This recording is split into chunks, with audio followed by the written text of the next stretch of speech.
profesi sebagai petani ini sudah berapa lama Bapak? Ya sejak 87 sampai sekarang sudah kecil. ya sejak kecil sudah di pertanian juga peternakan gitu. Jadi kalau orang sini tuh kan Mbak, kalau orang sini kan petani juga peternak. Karena apa? Kalau kerja di sawah pulang mesti bawa rumput untuk pakan ternaknya, terus nanti kotoran kan dikembalikan ke sawah. Jadi untuk menambah kesuburan tanah di sawah. Okay. Untuk komoditas yang Bapak tanam sekarang itu apa ya Pak? Kalau sekarang saya nanam itu sayur sama ubi jalar. Ubi jalar yang madu. Ini. Oh, okay. Okay. Sayurnya apa mawon ya Pak? Kalau kemarin saya juga brokoli atau bunga kol, terus sawi sendok, sawi bakso, juga ini nanam bayam. Bayam cabut. Apa ini untuk sebelumnya emang ubi jalar sama sayur, apa ada komoditas lain yang Bapak garap sebelumnya? Kalau sini Mas, mayoritasnya itu nanamnya itu padi sama ubi jalar.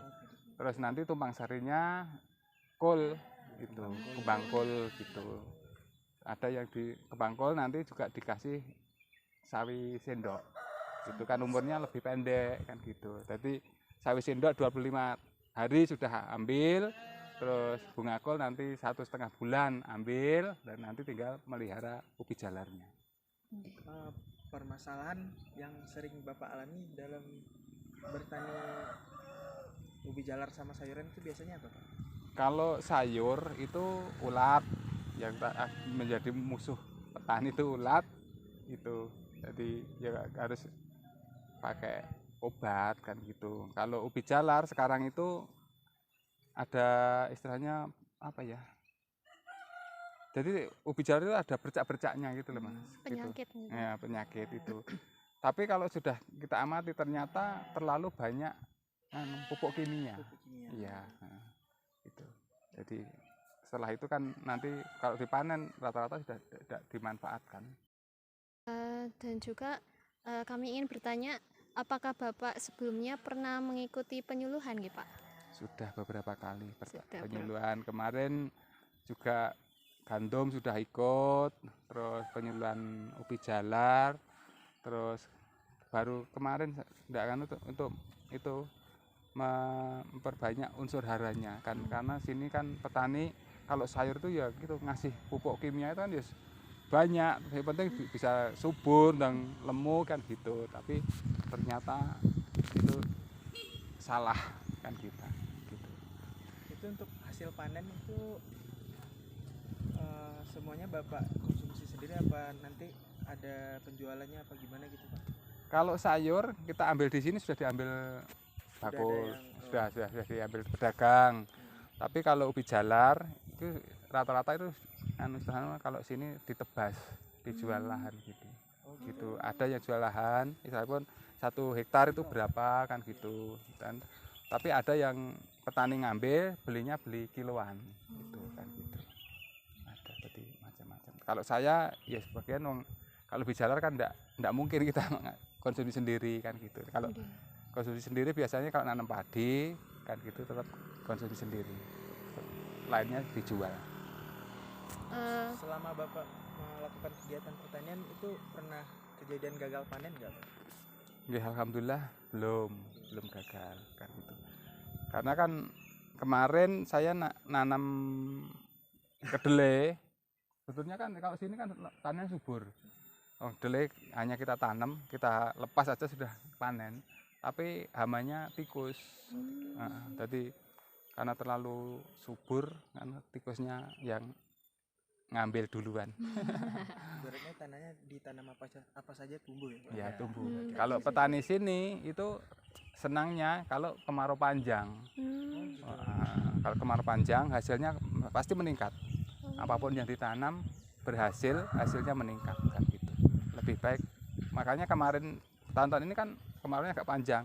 Kalau sini ya oke-oke aja kan gitu. Itu kalau selama kemarau airnya itu sulit apa gimana? Kalau di sini itu enggak, iya ada. Lancar, walaupun kemarau panjang. Iya, kan gitu. Karena pegunungan Mas. Dari Gunung Lawu itu. Kalau air cukup. Ya kalau pupuk subsidi masih lumayan, harganya tidak terlalu tinggi, tapi si non subsidi yang agak terlalu tinggi, mahal. Karena urea aja kan kalau non subsidi itu hanya 2,5 maksimal kan. Kalau sudah subsidi sudah 8.000 per kilonya. Ya 11.000 sampai 8.000. 8.000 sampai 11.000. Nggih, si non subsidi yang urea. Korea. Tapi ya NPK sampai ada yang 17 kan gitu macam-macam ya per kilonya. Kan. Makanya kalau petani sini kalau menanam bunga kol itu kan harus pakai yang NPK, dan NPK harganya termasuk Mutiara itu tinggi. Ya, 22.000 sekitar. ya Mutiara Pak Tani kan gitu. Kalau untuk kebutuhan ini Pak, pupuk organik sendiri apakah sudah direalisasikan di lahan? Sudah diterapkan nih Pak? Kalau organik seperti saya katakan di depan, petani sini ini kan sebagian besar petani itu melihara hewan. Makanya kan dari sawah bawa rumput dikasih, nanti pupuknya dikembalikan ke situ, gitu bagian.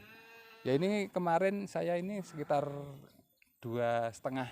Ini saya bawa pupuk kandangnya itu 70 sak, gitu. Jadi alhamdulillah sudah cukup. Alhamdulillah sudah menjadi subur ubinya juga gitu. Kami mau tanya Pak, untuk di sini itu Bapak ini menanam komoditasnya pemawon di sini. Itu ya, nah petani itu kebanyakan tanamnya kalau sayuran ya kembang kol, cabai, tomat, kubis, sawi.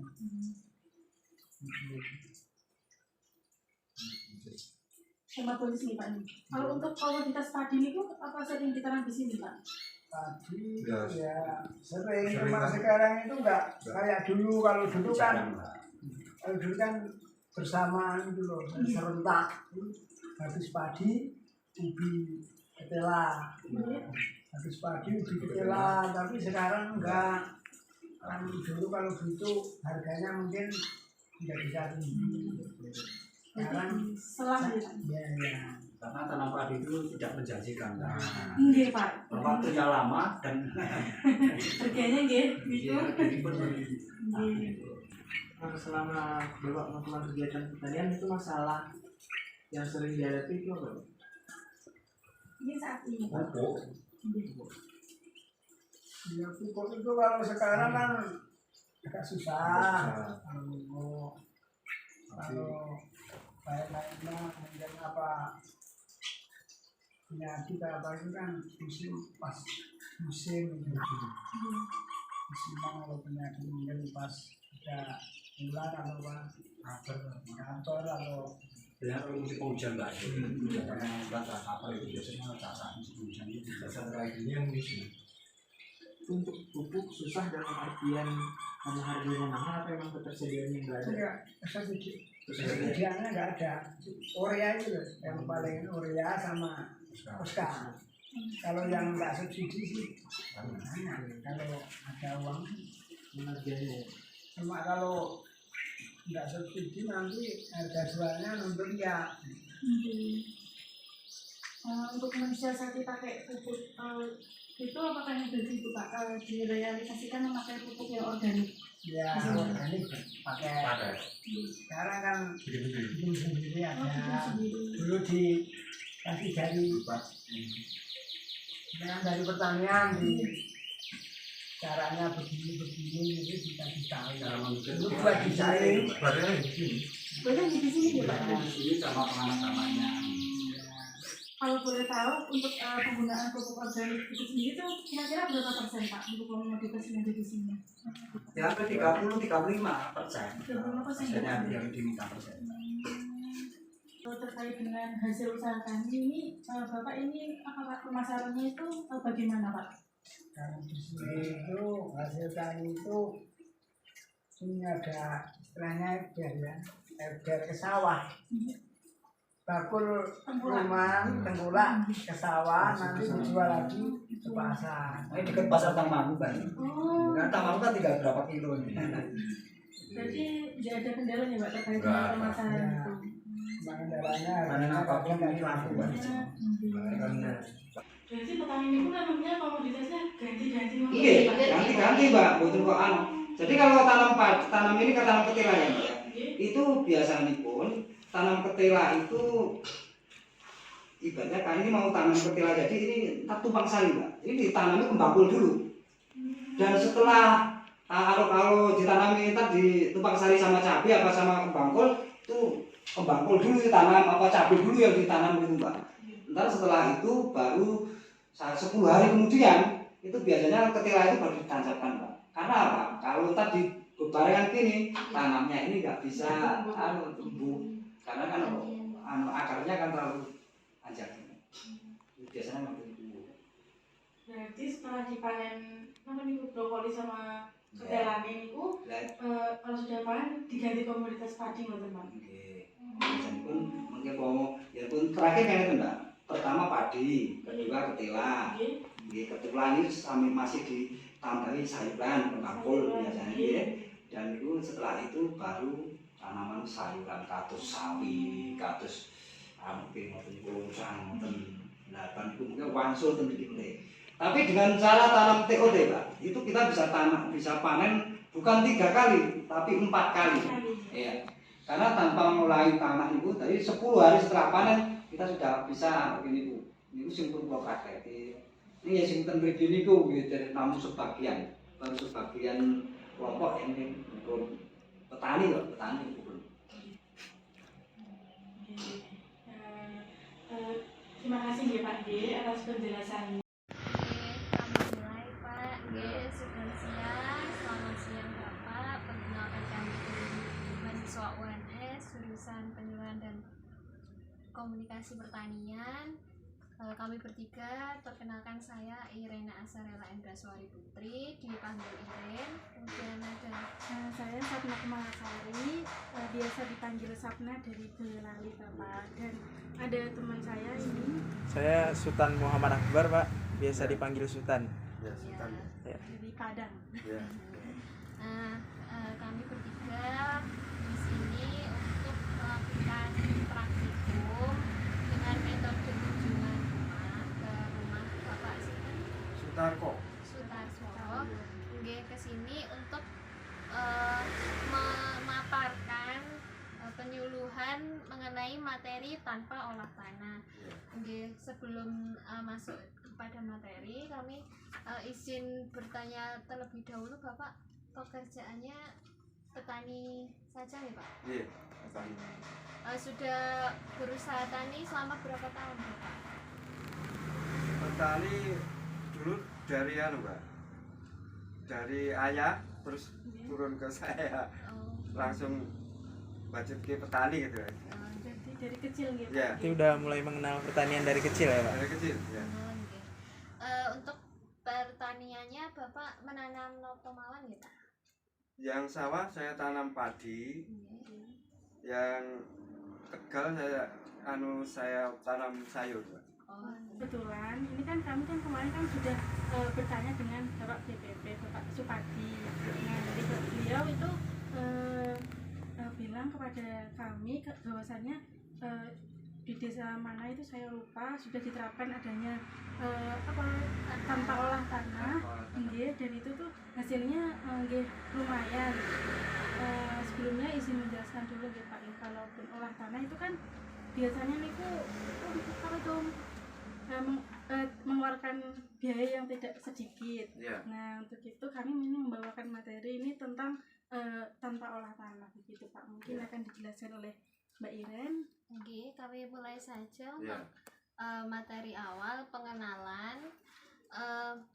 Pengolahan lahan merupakan faktor yang mempengaruhi tinggi rendahnya produksi pertanian, yang seperti yang kita tahu olah tanah itu ya bisa dengan membajak, juga dengan menggunakan mesin gitu, dengan cangkul dan alat-alat pertanian yang lain. Dan juga pengolahan lahan itu ada dibagi 3. Yang pertama kan ada yang sempurna, jadi menggunakan segala macam jenis olah tanah. Kemudian yang kedua minimum, jadi sedikit menggunakan olah tanah, dan yang terakhir adalah tanpa olah tanah. Nah, di pengolahan lahan ini juga akan mempengaruhi dari sifat-sifat tanah ataupun kualitas tanahnya tersebut, Bapak.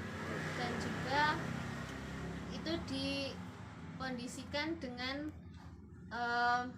kondisi tempat di mana lahannya itu berada. Dan kebetulan untuk di daerah ini kami juga telah berkonsultasi dengan Bapak Supadi selaku juga penyuluh gitu. Bapak Supadi ngendikan bahwa Bapak Supadi telah berhasil Bapak untuk melakukan sistem tanpa olah tanah, karena ternyata menghasilkan banyak manfaat, Pak, daripada ketika melakukan olah tanah. Jadi yaitu mungkin bisa menjadi salah satu bahan pertimbangan untuk melakukan tanpa olah tanah pada usaha tani. Oke. Selanjutnya untuk pengertian tanpa olah tanah sendiri itu cara penanaman tanpa diberikan perlakuan persiapan lahan seperti ya tadi penggemburan atau pembalikan tanah, yaitu dengan cangkul atau mesin pertanian.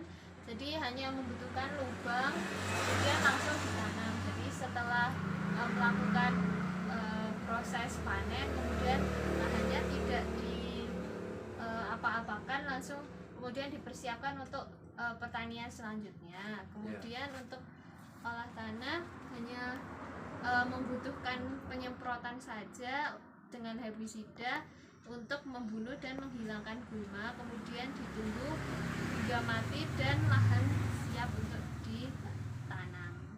Selanjutnya akan dilanjutkan oleh Mbak Sapna. Oke, Bapak, sebelumnya izin melanjutkan ya Pak. Saya Sapna Kemalasari.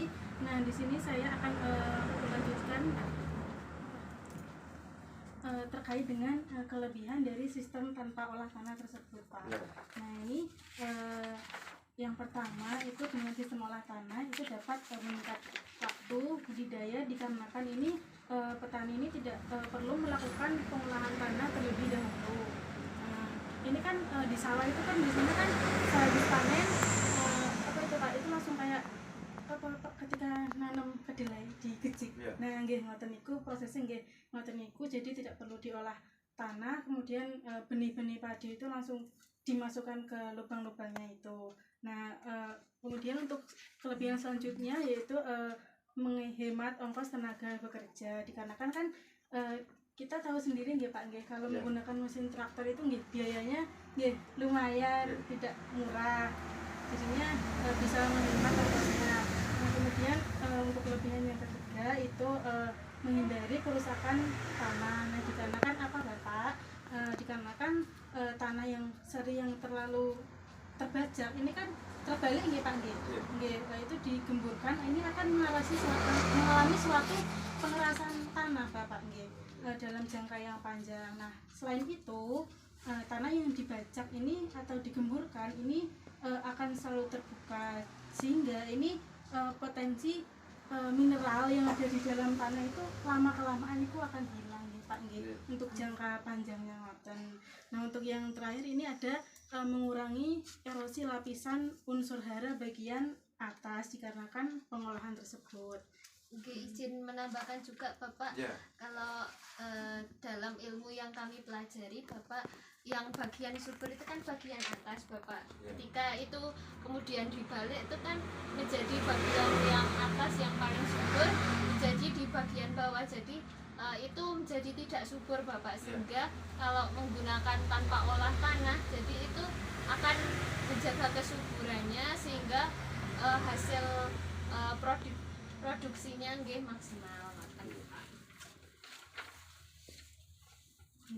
Izin melanjutkan nggih Pak nggih terkait dengan kekurangan sistem tanpa olah tanah. Nah, ini ada dua nggih Bapak. Yang pertama ini ada kemungkinan ini tanah tersebut ini telah ditumbuhi gulma yang biasanya ini mengganggu pertumbuhan tanaman nggih Pak nggih. Biasanya kan kalau habis memanen itu kan nggih kathah suket-suket ngoten nggih Pak nggih. Nggih, kurangane nggih niku. Kemudian yang kedua ini karena tanah yang tidak terbuka ini adanya sisa-sisa hama yang masih berkembang biak di atas lahan, dan ini bisa mengganggu pertumbuhan tanaman selanjutnya. Namun ini bisa diminimalisir dengan cara nggih di platon ngoten niku Pak. Nggih.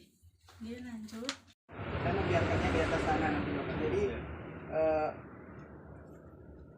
apa namanya, tanaman sisa yang ada di tanah sebelumnya itu tidak kita singkirkan atau tidak kita buang Bapak. Jadi nanti kita gunakan sebagai musa. Gitu Bapak.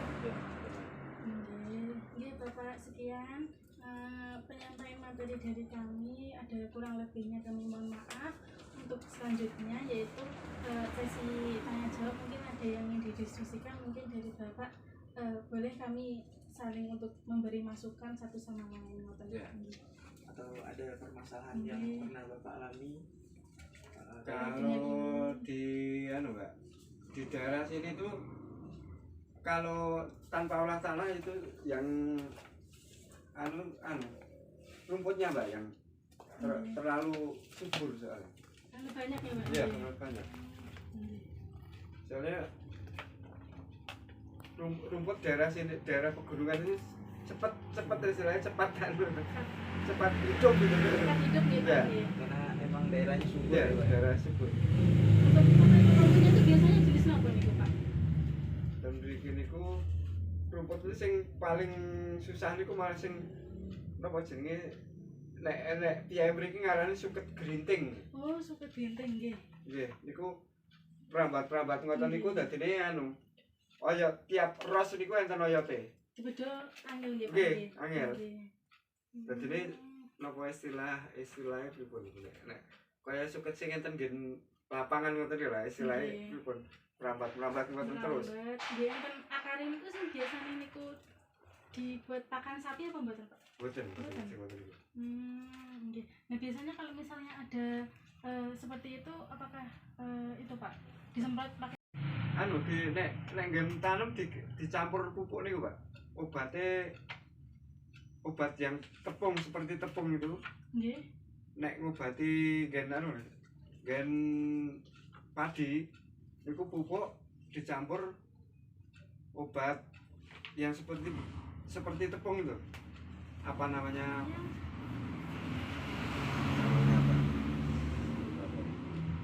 Ada sebetulnya. Kalau misalnya dikasih tepung itu kalau matinya itu sekitar berapa hari rumputnya? Biasanya Mbak, kalau mupuk sama dicampur obatnya itu habis mupuk langsung digung air. Itu langsung biasanya kering. Rumputnya kering. Itu sebelum ditanami padi ya Pak? Sudah. Pupuknya Oh iya, saya pernah dengar Pak dari orang tua saya itu ketika padi yang umur masih kecil itu katanya ada beli obat suket ngoten nggih? Nggih. Mriki enten nggih obatnya. Nggih. Nah, mungkin untuk olah tanah ini apa mungkin nanti caranya mungkin seperti itu Pak. Jadinya walaupun belum diolah tanah, nanti kan malah suketnya itu tambah banyak. Nah, mungkin nanti nggih sami bisa dikasih obat seperti itu mungkin Pak. Sebelumnya belum ada yang pernah ini ya Pak ya di daerah sini. Daerah sini belum ada. Yang pas waktu itu daerah mana ya Pak Sumadi? Pak Supadi ya. Kami juga lupa. Dari di daerah asalnya Pak Supadi nggih. Di rumahnya nggih. Karangannya Pasir Madu itu bisa Mbak. Rumputnya tidak banyak, tanahnya langsung istilahnya gembur gitu loh, empuk istilahnya. Kalau daerah sini mungkin nggak Mbak, nggak. Belum berani mencoba nggih Pak. Tanah itu kalau di sini habis panen itu kaki nggak bisa langsung pokoknya di atas nggak bisa masuk, soalnya lemahnya kering gitu. Lemah istilahnya tanah lempung itu beda sama Mbak, beda sekali. Tapi untuk sistem pengairannya malah lebih lama apa mboten? Mboten. Nek pengairan kan daerah gunungan terus Mbak mengalir. Nggih, air mengalir terus. Kalau pegunungannya airnya mengalir terus, enggak ada berhentinya. Alhamdulillah nggih Pak, nggih daerah mriki nggih. Daerah saya. Dan bisa nanam terus. Nggih. Itu biasanya nanam padi berapa kali Pak setahun niku panen? 3 kali. 3 kali. Kalian varietas napa Pak niku Pak? Biasanya 64 Mbak kalau di sini. Oh, IR 64. IR 64 ya. Nggih.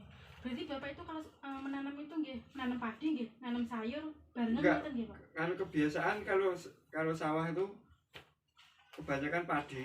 Nggih. Kalau yang agak seperti tegalan gitu nanamnya sayur biasanya.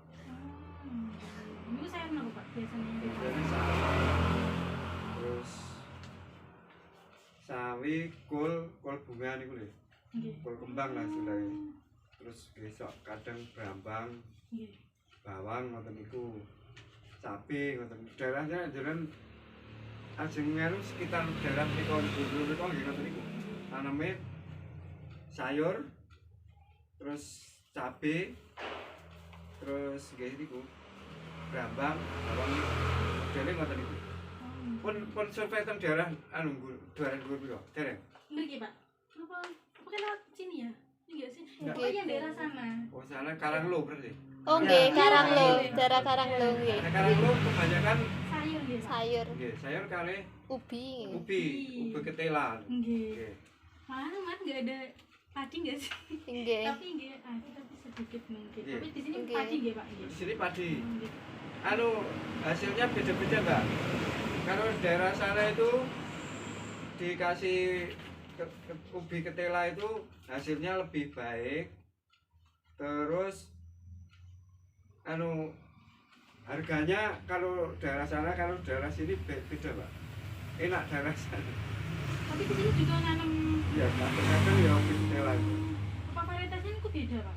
Enggak, tanahnya. Oh tanah. Kalau daerah sini lempung, kalau sana udah beda lagi. Berarti Sebelah ini loh, nggih. Jalan itu nggih. Kali Samin loh, istilahnya kali. Yang nyebrang Yang itu. iya, ya, Pak? yang nyebrang Nggih. itu udah beda, Pak. Bedanya. Pokoknya beda. Tekstur tanah. Iya. Tekstur tanah. Terus nanti kalau udah masuk Tawangmangu, itu tanah itu istilahnya gembur ya. Mawur. Iya. Seperti pegunungan. Kalau daerah Tawangmangunan seperti kalau saya lihat seperti daerah Dieng. Dieng terus itu. Kalau Dieng kan dulu ya pernah lihat tuh tanamnya berambang, bawang terus kentang toh. Daerah sini juga baik. Hasil panen ini dijual kemana Pak? Bapak jual sendiri apa tengkulak? Enggak, biasanya udah ada yang di desa udah ada yang nerima. Oh. Bakul seperti Tawangmangu itu bakulnya kan dari desa-desa gitu. Kebanyakan udah keliling. Dari sana yang keliling ke desa nggih Pak? Iya. Enggak ada desa, orang-orang desa sini ada yang bakul gitu loh. Biasanya gitu. Tiap desa ada bakulnya ada, Pak. Udah biasanya saya panen itu diantar ke rumahnya sing bakul. Terus nanti bawa ke pasar. Biasanya. Pak, gabah basah.